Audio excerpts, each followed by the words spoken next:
Tingnan mo nang mabuti. Ito ang sinasabi kong boyfriend ko sa loob ng 7 taon na nagbigay sa akin ng regalo sa karawan. Isang bote ng kahilingan na puno ng mga ginupit na bituin. May sense ba?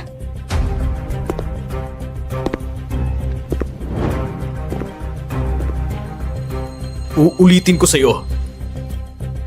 Sa loob ng bote ng kahilingan na ito, merong 1,314 na bituin. Lahat yan sa gitna ng pagiging abala ko, isa-isa kong ginawa gamit ang mga sarili kong kamay. Itong regalo na to, pinuhunan ko ng 7 taon ng buong pagmamahal ko sa'yo. Ang pagmamahal ko ay tapat at maliwanag. Hindi ko nakikita may mali doon. Ang pagmamahal mo, sobra namang mumurahin.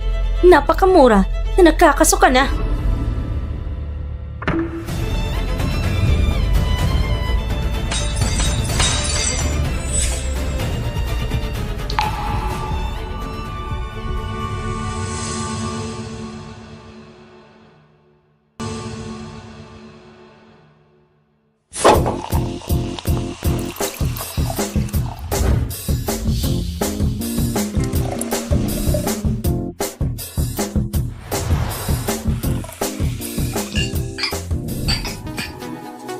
Ang Black Myth Project ay nagtagumpay na. Dahil sa 3 taon ninyong pagsusumikap, ako, si Jiang Zizeng, nagbibigay galang sa inyong lahat. Ano ka ba? Kung hindi dahil sa iyo, Henge, na personal na gumabay sa amin, mga bagong graduate pa lang, sa ating resume, hindi kami magkakaroon ng ganitong ganda. Totoo yan. Yung nagsimula ang project na ito, hindi naman ito pinapaboran sa taas. Ikaw, Henge, ang tumanggap ng pressure kaya hindi kami napunta sa paggawa ng mga basura na para galing na sa assembly line. Para kay Henge. Para kay Henge!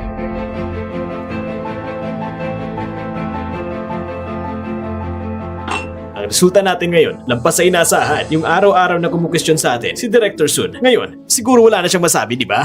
Ay, isang palabas lang. 3.5 billion dolyar ang kinita. Number 1 sa buong mundo. Alam mo ba kung anong level yan? Yung mga tulad ni Sun mo, kung magtatangkang kumontra pa kay Henge, kahit kalahating udot lang, makikita mong maluwag na talagang puwet niya. Sige na. Bata ka pa. Magkaroon ka naman ng konting refinement. Ang headquarters ay sobrang natutuwa sa tagumpay natin. Kaya si Sunmu, hindi na magiging sagabal sa inyo. Ang project team natin, pwede nang tumakbo ng independent. Yung taong yon, wala na siyang karapatang mangimasok sa atin. Hindi lang yon. Gusto pa ng headquarters na ang project experience natin ay share sa buong kumpanya. Mukhang updated ka masyado sa balita. Anong ibig mong sabihin? Dahil sa malaking tagumpay ng project na ito, ako ang hinirang ng Yoyi Pictures para maging CEO ng Greater China Region.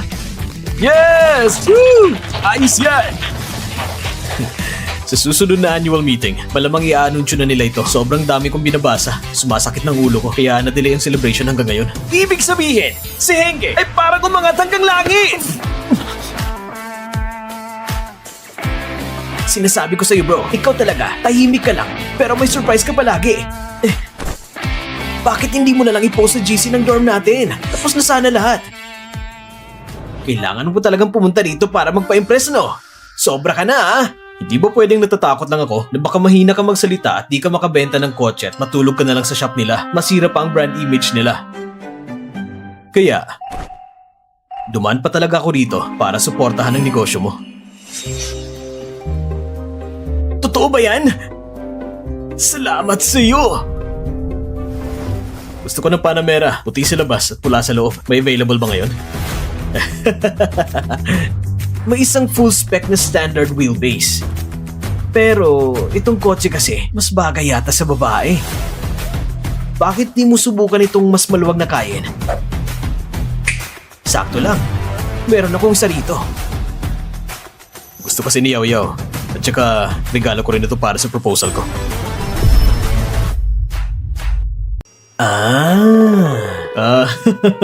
Plano mo na talagang bumuo ng pamilya? Iswipe mo na lang at tumahimik ka. Kapag swerte, nagwawala talaga. Kagalang-galang na Porsche owner. Kukunin ko na po ang sasakyan ninyo.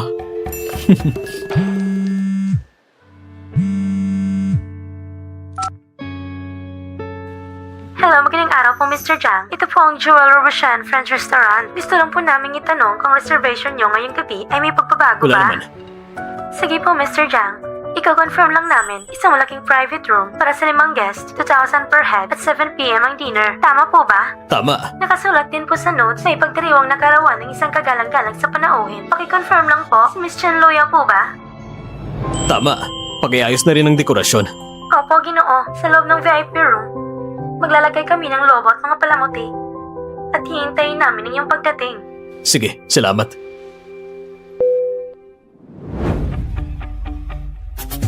Congratulations po sa pagiging iginagalang na may-ari ng Porsche. Naway ang ganitong panangga ay magbabantay sa inyong manining na buhay. Naggaganyan ka pa talaga. Kailangan pa rin sundin ang proseso. Kung hindi, babawasan ng boss ang performance ko.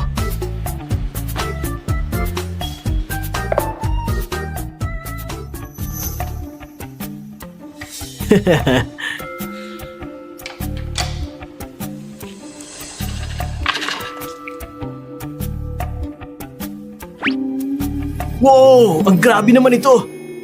Ang pangit! Saan mo ito nabili? Sabihin mo naman para maiwasan ko. Kahit gusto mo, di mo mabibili. Ah! Ikaw mismo gumawa niyan? Hindi ko akalaing sa sobrang busy mo, may ganitong klaseng effort ka pa. Hindi mo maiintindihan ang mga bagay na may ritual feeling. Oo na, hindi ko na alam. Alis na ako. Uy, teka! Hindi mo ba kukunin ang susi ng kotse mo? Nag-drive ako papunta dito. Maghahanap muna ako ng tow truck. Ipa-deliver mo yung kotse sa restaurant. Isasend ko sa yung address.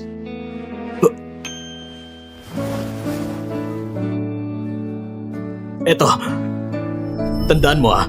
Ilagay mo ang engagement ring sa driver's seat. Dapat sa unang tingin pa lang, makikita na agad. Yes, sir!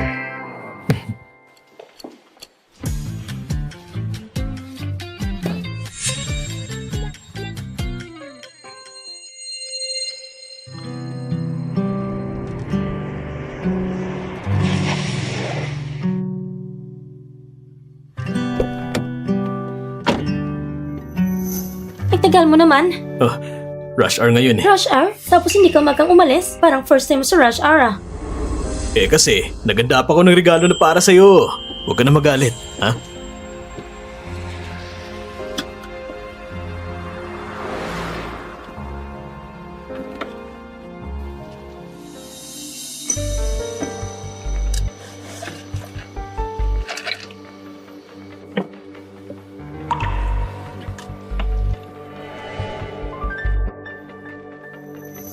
Para ihanda to. Talagang naghirap ka ha? Siyempre naman, itong 1,314 na maliliit na bituin, ako mismo nagtupi lahat niyan. Sobrang matrabaho. Nasend mo na ba sa kanilang address? Nasaan ko na? Ayos. May natanggap na ba kayo na ganito katanga na birthday gift?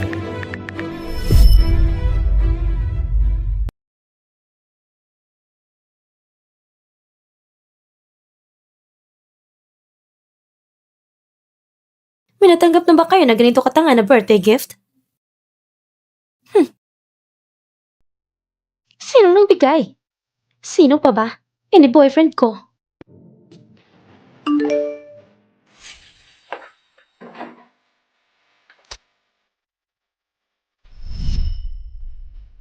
Ha? Bakit ito ang regalo niya? Oo nga, bukod dito sa voting ng between, wala nang iba? Na-transfer man lang wala? Bukod sa pag-book ng restaurant, wala nang kahit ano. Hindi niyo nakita. Sabi pa niya ng voting ito, siya raw mismo nagtupi. Ang yabang pa ng tono niya. Feeling niya talaga, sobrang effort daw siya. Ay nako, grabe, solid naman. Sis, tip ko lang, paglampas ng 15 years old, huwag mo na itong regalo. Bes, sa birthday niya naman, pagtawa ka na lang, bumili ka ng ready-made na netted scarf. Tipid pera, tipid effort, tapos pakasakaling matulungan pa kayo. May balik yung campus vibes. Si Yoyo nga, lagi niyang sinasabi, yung boyfriend niya daw, super straight guy. Totoo nga, ang hilingin na tupad. Parang bumalik sa panahon, isang bagsakan lang, nakaharap ng lolo mismo. Ay nako, huwag kayong ganyan.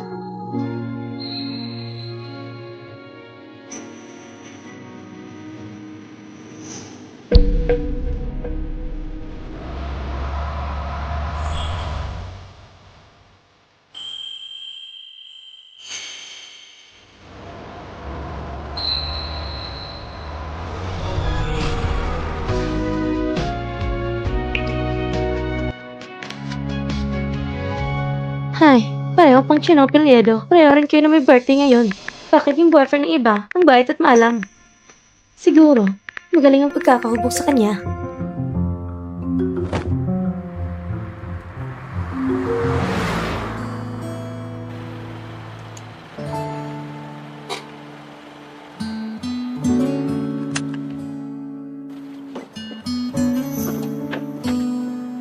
Hoy! Yaw, sandali lang!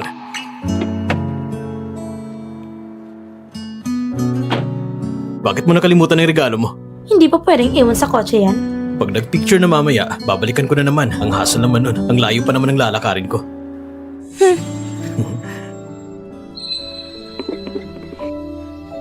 Ano? Mabigat ba? Halika na. Ako na magdadala. Paano ba naman? Ikaw ang prinsesa ko eh.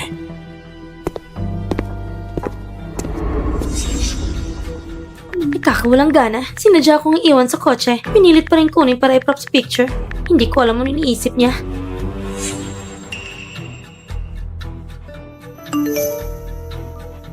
Si Sir John kasi feeling niya ang ganda ng effort niya. Mamaya pagdating niyo, batikan siya ng todo. Huwag niyo akong pagbigyan. Ilabas niyo ang tapang at talas niyo. Mas okay kung mapahiya siya ng bongga para hindi na tumambay dito. Yaw, tara na. Nakakainis.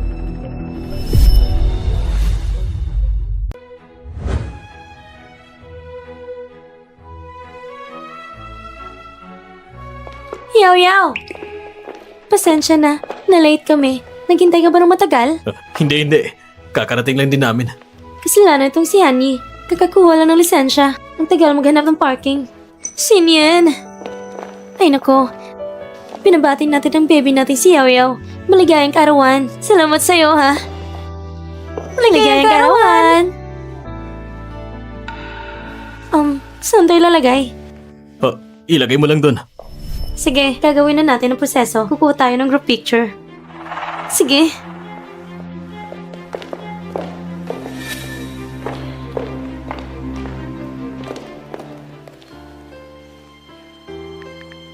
Tandaan mo na mabuti. Yung sasakyan, nakapark na sa parking lot. Slot 199. Yung singsing, nakalagay na din sa driver's seat. Salamat sa effort mo. In advance, good luck sa proposal mo ngayong gabi. Huwag ka mag-alala. 7 taon ang relasyon namin ni Yaw. Hindi magkakaproblema yan.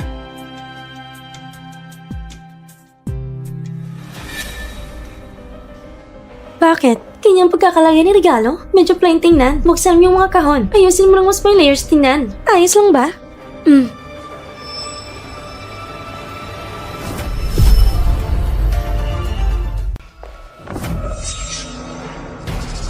Ang mga regalo ni Yaw.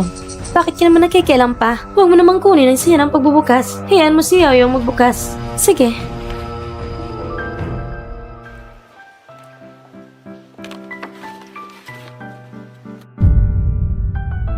Wow! Yung pinakabagong limited gift box? Yaw, ang hirap ng review mo nitong mga araw. Kailangan mo magpahinga. Siyempre naman, dapat tuloy-tuloy ang skincare mo. Ikaw talaga yung pinaka-considerate. Siyempre naman. Wow, Hermes. Si Ken. Grabe ang gastos ngayon ah.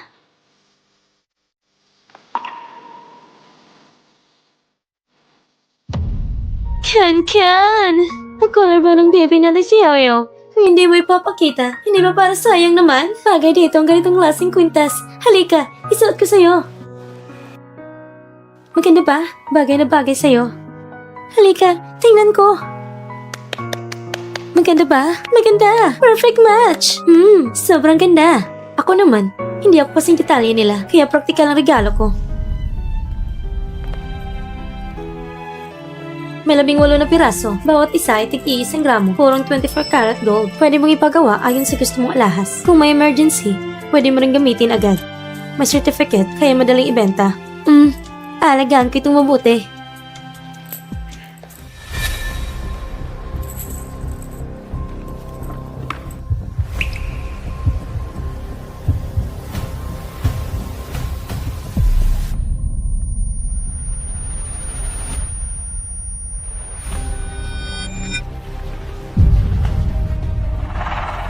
Kanino galing to?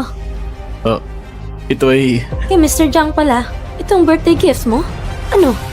Tungkol ba yan sa sekreto na mag-jowa ninyong dalawa?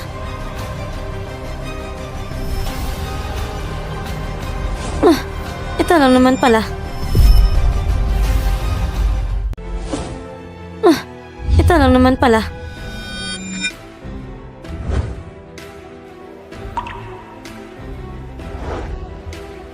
Ako ang nagbigay niyan.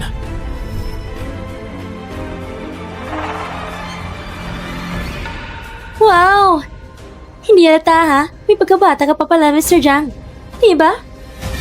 Bata o walang effort lang. Gusto kong malaman. Paano naging walang effort yan? Effort daw? Ngayong birthday ni Yao Yao. Ito lang ang regalo mo? Bakit? Hindi ko ba pwedeng ibigay ito? Chang Sieng, ikaw ang nobyo ni Yao Yao. Hindi naman dapat ako magsabi nito. Pero ngayong araw, kailangan ko itong sabihin.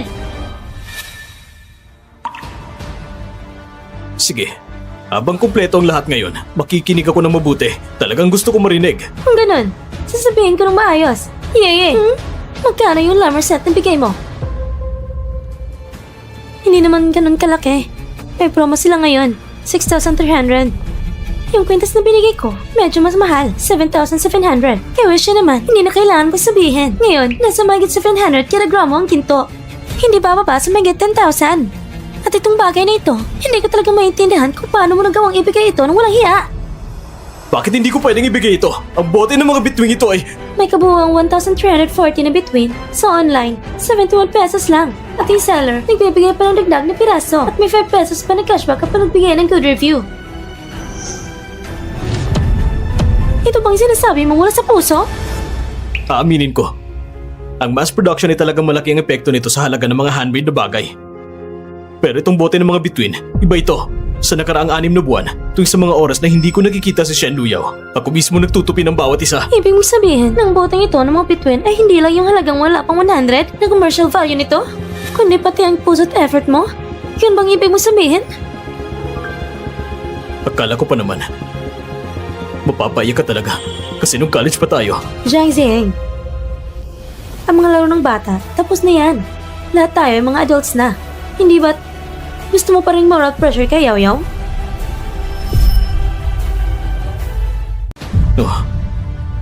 Paano mo nasabi yan? Matagal na ako nakaupo sa mesa. Di na magandang likod ko. Hindi ko talaga kayang pansinin ang ganito kabigat na mga paratang. Nagpapanggap ka pa? Matagal na tayong nasa corporate life. Hindi man sabihing season, kakaunti lang hindi nagkakaintindi ng cues. Ang talino natin ay nandyan. Ngayon hawak mo ang bote ng bituin. Sinasabi mo, akala mo mapapaya ko siya? Hindi ba't paninisi mo lang si Yao Yao? Dahil hindi niya pinagilan si Dinkan kanina at napahiya ka? Kung hindi siya mapaya, ibig sabihin ay binabaliwalaan niya ang effort at damdamin mo na inilaan mo sa murang regalo na ito. Kung iniisip mo lang presyo ng regalo, ibig sabihin materialistic ka. Pero kung siya mapaiyak, dapat ako nang tumahimik. Sapagkat siya, ang pangunahing tao, ay hindi pa nagsasalita. Ako ay isang outsider. Anong pakialam ko? Tama ba? Kung isipin mo na mapipilit si Yao Yao sa pamamagitan ng moral shaming at lumang ideya ng moralidad at papayagan siyang tisin ng galit na yun, girls help girls. Hindi kami magiging mga mapanghuhusga kay Yao Yao, kundi magiging sandigan niya kami sa lakas. Tama, panahon na ng bagong panahon. Kaming mga babae, hindi pinapakahulugan ng mga lalaki. Ang imahinasyon mo, medyo malawak din ah. Medyo may sama lang ako ng loob. Ako at si Shen Luyao, sa loob ng 7 taon, mula sa campus hanggang sa lipunan. Hindi ba pwedeng may konting emosyon? Pagdating sa damdamin, hindi na kailangan gumastos? Oo. 7 taon na. Nakuha mo ang pinakamagandang 7 taon ng isang babae. At ganito mo siya binabayaran? Tama na. Gusto ko magtanong. Anong ibig sabihin ng nakuha? Ang oras na ibinuhos ko, hindi ba oras din yon? Pwede ba itong ikumpara? Baka kasi, ang restaurant na ito sobrang high-end. Kaya, sa budget, medyo kapos ng kaunti. Hindi ba? Hindi yun ang dahilan. Yeye, hindi ka pa nagmahal. Siguro hindi mo alam kung totoong mahal ka ng lalaki. Kahit ibenta niya ang dugo o kidney niya. Kahit tumutang siya sa mataas na interes. At ang Yoye, isa sa kilalang ko niya sa industriya. Bilang middle management, hindi naman maliit ang basic salary niya.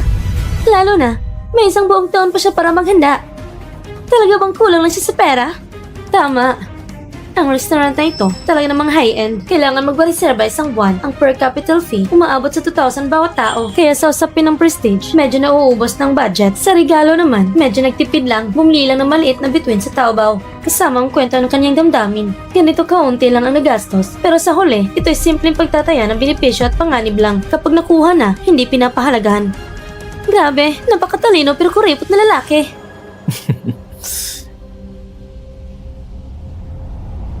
Ikaw, iniisip mo rin ba ang ganito? Mali ba sila? Ano? Ako bang mali? Tingnan mo nga mismo. Ito ang regalo sa akin mula sa boyfriend ko na kasama ko ng 7 taon. Isang bote na puno ng mga paper stars. Sabihin mo, tama ba to?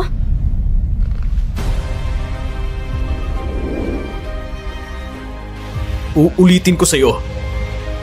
Sa loob ng bote ng kahilingan na ito, merong 1,314 na bituin. Lahat yan sa gitna ng pagiging abala ko. Isa-isa kong ginawa gamit ang mga sarili kong kamay. Itong regalo na to, pinuhunan ko ng 7 taon ng buong pagmamahal ko sa'yo. Ang pagmamahal ko ay tapat at maliwanag. Hindi ko nakikita may mali doon. Ang pagmamahal mo, sobra namang mumurahin. Napakamura na nagkakaso ka na.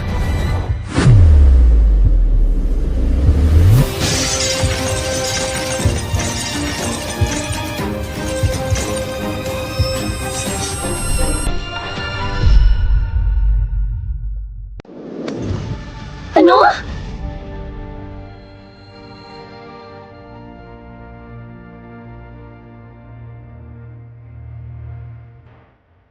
Ito. Sauce ito ng brush. Ito, sabi mo dati, magandang kalagayan ng pamilya ng pinsan mo. Noong nag-aaral pa siya sa kolehiyo, bumili ang magulang niya ng isang convertible 718 para sa transportation niya.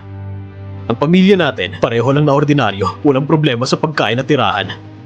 Pero para sa ganito, kahit sino na lang ang madaling gumastos ng ilang daang libo para bumili ng isang sasakyan na sports car pero hindi naman praktikal. Kung ikukumpara sa mga pamilya na pwedeng gawing laruan ng mga ganito, malayo pa tayo sa kanila. Pero noon, nangako ako na sa hinaharap, ayoko na. Wow! Ito ba para kay Yaoyao? Nakaka-touch naman. Sabi ko na, di ba? Si Mr. Jiang, hindi siya yung tipong tinitingnan ng tao base sa posisyon. Di ba, Mr. Jiang? Ganun sana. Ay nako! Minsan, kami mga babae, medyo madaling mag-emotional. Sinabi ni Yaoyao kanina, lahat ng yun ay inis lang. Di dapat seryosohin. Di ba, Yaoyao?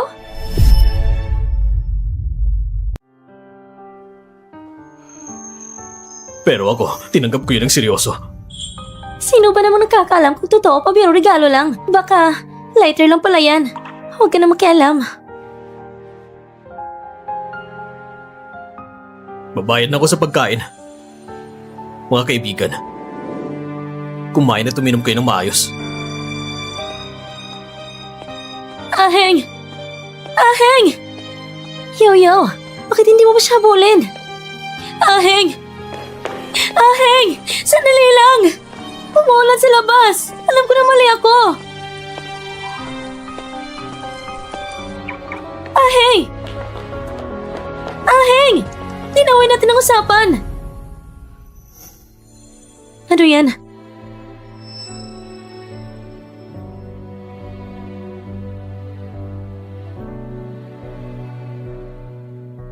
Sigsig sa proposal. Ay, mag-propose ka na! Nandito na ako!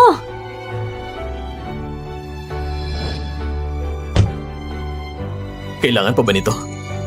Anong ibig mo sabihin? Hindi ba gusto mo na ko iwan? Kung hindi, ano pa? Dahil lang sa maliit na bagay na ito, gusto mo na kong iwan? Jiang Ziheng, ikaw ba talaga isang lalaki? Maliit na bagay? Gusto ko lang sanang bigyan ka ng sorpresa nang buksan mo ang regalo. Pero ikaw, ano bang ginawa mo? Ang sabi mo, mura lang ang regalo ko, pero ayaw mo na magmukha kang materialista kaya wala kang sinabing kahit ano. Ngayong gabi, sa group chat ng mga kaibigan mo, sigurado kong tinutukso niyo ako, hindi ba? At baka nga ginamit mo pa sila bilang boses mo. Hindi ba tama ang hula ko? Hindi. Wala na. Ngayon, may sinabi si Wei Xin kanina na napakagaling. Lahat tayo ay matagal na daw sa lipunan. Hindi na daw tayo mga estudyante na wala nang alam sa mundo. Ngayong gabi, kung wala kang pahintulot at kahit kaunti man lang na konsiderasyon, hindi rin nila sasabihin yun sa akin. Hindi dahil sa birthday ko, di ba? Normal na makikipagtulungan ng best friend ko sa akin. Kung hindi ako mabait sa'yo, hindi ka rin ba sinusuportahan ng mga kaibigan mo? Hindi ba pwede magkakaintindihan lang? Kung ganun, dapat kitang tanungin, bakit hindi mo ko sinusuportahan? Sa puntong ito, nais kong alalahanin mo na mabuti lahat ng mga sinabi nila kanina. Shen Luyao, gusto ko itanong sa'yo. Kahit ang regalo ko ngayong gabi ay isang maliit na bote ng mga bituin, ano bang kasalanan doon? Isang kasalanan ba na hindi mapapatawad? Kaya mga malapit mong kaibigan ay buong gabi akong pinagtutulungan laban sa akin. At ang pinakamamahal kong girlfriend, hindi man lang nagsasalita para sa akin. Alam ko, nagkamali ako. Hindi ko dapat ginamit ang maliit na bituin para sukatin ka. Hindi ka nagalit, di ba? Hindi na ako galit. Talaga? Talaga? Bakit ka pa magpapadala sa mga taong walang kinalaman sa atin para maapektuhan ang damdamin ko? Alam ko, nagkamali ako, Aheng. Pwede ko pang itama. Itama ang ano? Gusto ko lang na sa susunod na kapag nakatanggap ka ng regalo, huwag kang magmadaling humusga at huwag agad magpadala sa ibang tao para magsabi ng opinyon nila. Sinasabi ko sa'yo, ngayong gabi, kahit wala ang sasakyan, kahit ang regalo ko lang ang boteng bituin na gawa ko mismo, ano ba yun? Yun pa rin galing sa puso ko!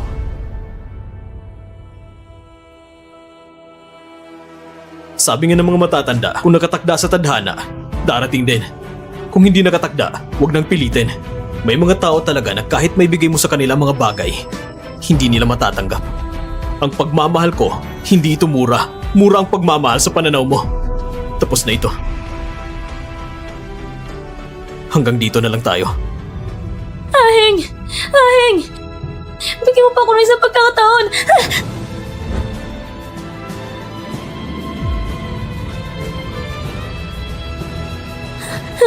Ayos ka lang ba? Tumayo ka.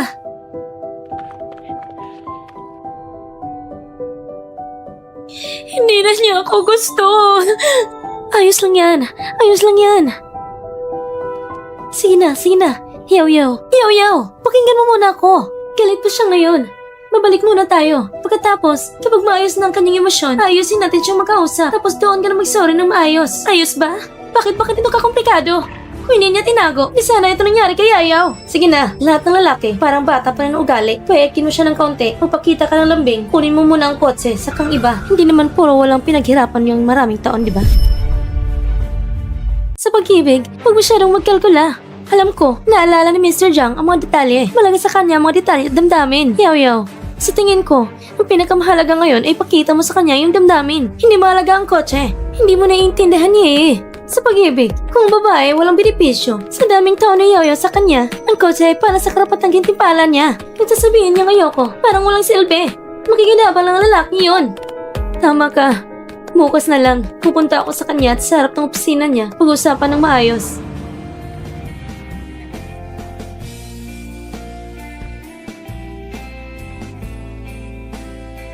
Anong kalokohang kanta to?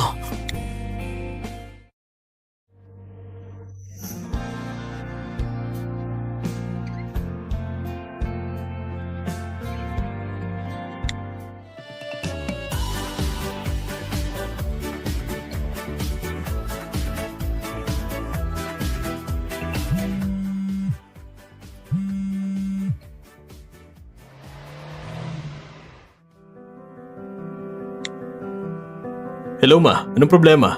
Ziyeng, may oras ka ba sa Makalawa? Makalawa? Kung ngayon ay Martes, sa Makalawa may trabaho ako ma. Sige. Magtrabaho ka ng maayos. Wala namang problema. May nangyari ba sa bahay? Kailangan ko ba kayo samahan? O di kaya may sakit kayo ni Papa? Wala. Ayos lang kami. Si Shaoran ay kakasal sa Makalawa. Sabi ng papa mo na huwag kang sabihan. Hindi ko kailangan ng pakialam mo! Mula ngayon, wala na akong kapatid na kagaya mo! Hindi ko sinabing iwasan ka. Takot lang ako na baka mauwi sa gulo kay Shaosun. Si Sharon ang pumili ng asawa niya. Kaya kahit papaano, siya ay asawa ng kapatid mo. Pupunta ako. At kahit papano, magbibigay ako ng regalo. Oo. Siya ngayon ay parang gumagawa ng negosyo ng photographic supplies, hindi ba? Oo, magdadalawang taon na. Sige. Naiintindihan ko.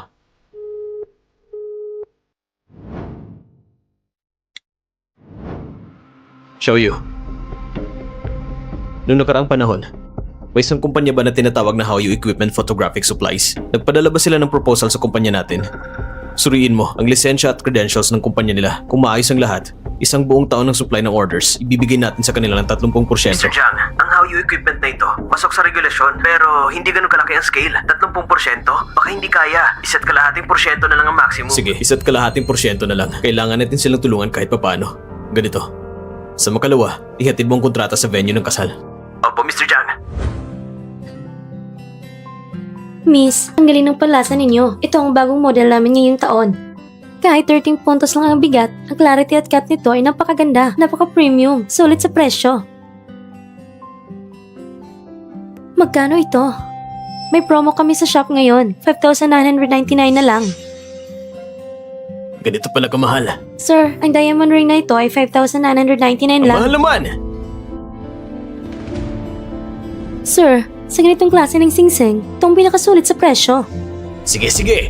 Ang nangyari dito, alam ko na lahat. Ang diamond ring ay isang panlilinang lang. Pinalaki lang ang halaga sa marketing at konsepto. Hindi talaga ito kasing halaga ng presyo. Randan, ang singsing na ito, pangit at sobrang mahal. Bumili lang tayo online pag uwi. May alam akong isang shop, 500 pesos lang. Makakabili ka ng 3 karat, isang 10 lang ng porsyento. Masulit pa kasi dito. Sana ayo. Isang beses lang ako kakasal sa buong buhay ko. Bakit nga ba wala akong karapatang pumili na gusto kong diamond ring para sa sarili ko? Hindi ba kailangan mo nang ikumpara ang presyo pag bumili? Hindi mo naman kailangang magbayad. Ang perang naipon ko sa part-time sa mga nakaraang taon, mga 100,000 na yata. Tapos iladagdag pang dote na nabinigay ng mama ko, mga 150,000 din yata. Nakasave naman yan sa'yo, di ba? Gamitin na lang natin yan. Dahil lang ba dito? Hindi pwede basta gustusin ang pera? Ma, 3 buwan ka na ring buntis. At sa lalong madaling panahon, may kasal pa tayong ihahanda at tandaan. Pagkapanganak ng bata, lalabas pa ang gastos sa lahat ng bagay. Hindi mo ba pwedeng maging mas mahinahon? Para kay Haoyu, maigpitan ang buhay niya ng kaunti. Hindi ko naman siya pinilit, ma. Ang handa sa kasal, ang pamilya namin nagbigay lang ng magandang simula. Nakuha ang 9,999. Simbolo lang yon, ngunit naibalik pa sa akin ang 150,000. Ang ibig mong sabihin ay si Haoyu ay nang-aabuso sa pamilya ninyong Jiang. Hindi ganun ang ibig kong sabihin, ma. Hindi yun ang ibig mong sabihin. Jiangran, hindi ka na bata. May mga tradisyon na dapat mong malaman. Hindi ka ba tinuruan ng pamilya mo? Kailangan mong matutunan ng kusa. Sa buhay, ang unang aral, alamin mo ang posisyon mo sa buhay. Maging maayos at disente. Ma, ikaw ay babae rin. Gusto ko lang sa aking sariling kasal. Gamitin ang sarili kong pera para lang sa gusto kong singsing. At kahit ito'y mura sa kalidad, bakit ako pang nagiging bastos at walang disiplina? Hindi marunong kumilos ng tama. Ano ba yung pera mo? Pagkatapos niyo magpakasal, hindi ba ito para sa inyong maliit na pamilya? Talagang mga pamilyang manggagawa. Ang pananaw sa mundo ay napakaliit. Ganun talaga kayo. Paano ba kayong mabubuhay ng maayos sa hinaharap? Sige na. Ma, naiintindihan ko ng mali ko. Maglibot na lang tayo ng konti. Sobra mo lang siyang pinapalaki. Ngayon, nasa rurok ko na ng iyong karera. Kahit ang ganitong mga order ng international film giant ng Yoye, kumuha ka na solidong 1.5%. Kung hindi mo siya tuturuan ngayon ng kaalaman sa pagkikitungo sa tao, baka sa hinaharap, maging pabigat siya sa'yo. Oo, Jiangran. Ang kasal ninyo, napaka-importante sa pamilya. Ilan sa mga tito na may tagumpay, inuuna nilang kasal kaysa sa iba pang business engagements. Sa pamilya ninyong Jiang, may darating bang mga kamag-anak na dapat ipakita sa publiko para makapaghanda rin tayo ng maaga, para hindi tayo mawala ng respeto? Ang estado ng pamilya niya, nandiyan na sa kanyang sarili. Hindi naman mga mayayamang sanga ng pamilya. Ano bang may papakita nila? Kung meron man, hindi makapagbibigay ng impresyon sa publiko. Hindi ko alam kung saan nakuha ang ugali na dalaga. Ma, Jiangran, sa puntong ito, sasabihin ko na rin sa'yo ang ilang tapat kong salita. Sa kondisyon ng kapatid ko ngayon, ilang mga kaklase niyang may magagandang pamilya. Gusto pa ng ilan niya makilala siya at handa pa siyang pakasalan ka. Sapat na yun, diba? Ikaw rin, maging maayos ka lang. Huwag mo na lagi gagalit ang mama ko. Isang grupo ng mahirap na kamag-anak kahit anong tulong ay hindi rin makakaya. Pero di mo alam, pagkapamilya natin mapahiya. Hindi ko alam saan galing tiwala nila. Kailangan pa pumili ng singsing. Sige na. Wewe, huwag ka rin masyado magsalita. Huwag ka naman ganyan sa ate mo. Si mama naman, medyo matalim ang bibig pero malambot ang puso niya. Pero kahit matalim ang salita niya, medyo tama naman siya. Tingnan mo, 3 buwan ka ng buntis. Dapat ang pera ilaan sa tamang gastusin. Ganito, maglibot-libot tayo ulit. Siguradong makakahanap tayo ng bagay at mas akma. Tara, maglibot pa tayo. Sasabihin ko sa'yo, kung hindi tayo magtatagda ng patakaran ngayon pagkatapos ng kasal, talagang iisipin niya siya ang prinsesa. Ma, naiintindihan ko na.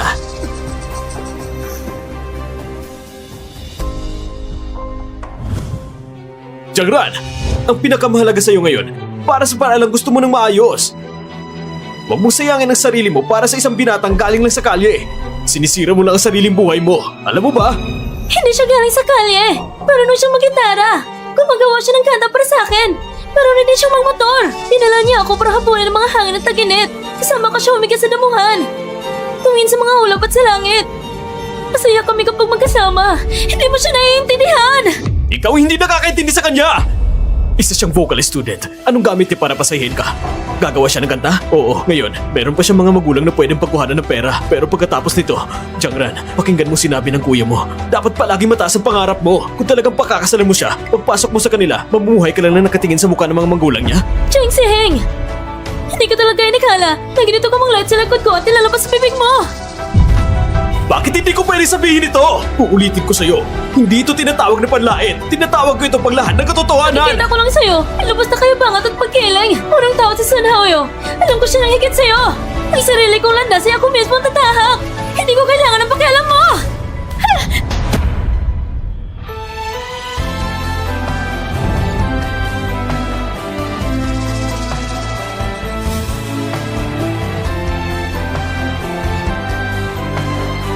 Wala ngayon. Wala na akong kuya na katulad mo.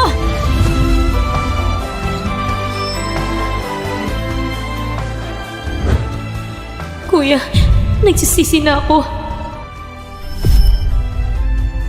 Pamansang kilalang tatak ng alahas sa Saros. Bagong koleksyon ng alahas na may Chinese style. Direktang inidisenyo ni Miss Lua. Bagong punong designer ng Saros at kilala sa industriya. Siya mismo ang umawak sa disenyo. Ngayong araw, sa Jiangling Building sa ating lungsod, ibubunyag ang Only You Are the Green Mountain Tour sa 10 lungsod. Ang kwintas na ito ay talagang napakaganda. Simula nung lumaki si Ranran, ako bilang kuya niya, wala man lang ako naibigay sa kanya. Pero ayos lang. May oras pa naman. Ganito, pupunta na lang tayo sa jewelry store sa city center at maganda ng isang set. At dahil Jiangling ang tanging lungsod na hindi kasama sa isang lungsod ng National Planning Center, bakit ito napili ni Miss Lu? Dahil sa isang tao, ang scriptwriter at director ng Black Myth, Welcome Revisited, si Mr. Virgil. Jiang Heng, naririnig mo ba to? Ang kilalang designer na si Liua ay fan pala ng batang yan. Taga Jiangling pa siya.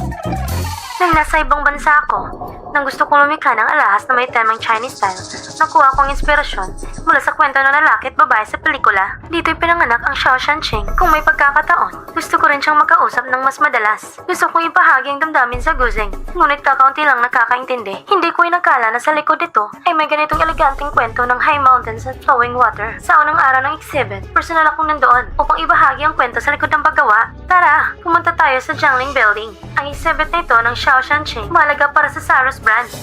Ano? Pupuntahan ba natin o hindi?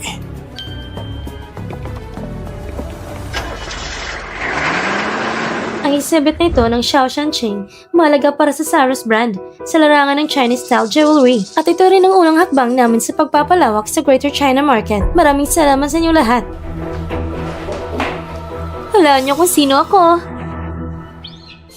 Narinig ko, si Miss Shen, upang mas maunawa ang buhay ng karaniwang tao, sadyang itinago niya ang bilang anak ng chairman ng UA Pictures. Nagsimula siya bilang intern. Bakit hindi ka nagtatrabaho? Nandito ka ba para makita ko? Nakakabagot naman. Paano mo nahulaan? Ang tanga mo talaga. Akala mo ba ang aking security group ay hindi kakain ng galit? Maliban sa'yo, sino pang makakalusot dito sa kwarto ko? Umupo ka ng maayos, hindi ka na bata. Araw-araw, walang disiplina. Sige, sabihin mo. Anong kailangan mo sa akin? Ate Wa, wala akong kailangan. Hindi ba pwede kitang bisitahin? Ang Jiangling na ito, isang maliit na bayan lang. Napakalayo mula sa Linan. Kung talagang gusto mo kong makita, makikita mo rin ako sa ilang araw ng Changshan exhibit. Mas madali pa akong makita doon. Bukod pa rito, ang negosyo nyo ay nakatuon sa baybayin. Kung para palawakin ang negosyo sa Jiangling, iyon ay imposible. Kaya kung biglang lumitaw ka dito, siguradong may dahilan at ito ay mahalaga. Hindi. Ako ay... May nobyo ka na ba? Wala pa. Nagustuhan mo na siya pero hindi mo pa nakukuha? Interesado na ako. Anong klaseng lalaki ang kaya magpaganito sa ating maliit na prinsesa? Ate Wa! Sige na. Mag-usap tayo ng seryoso. Ano ba talaga ang dahilan? Binigyan lang niya ako ng tulong dati. Kaya gusto kong magpasalamat sa kanya.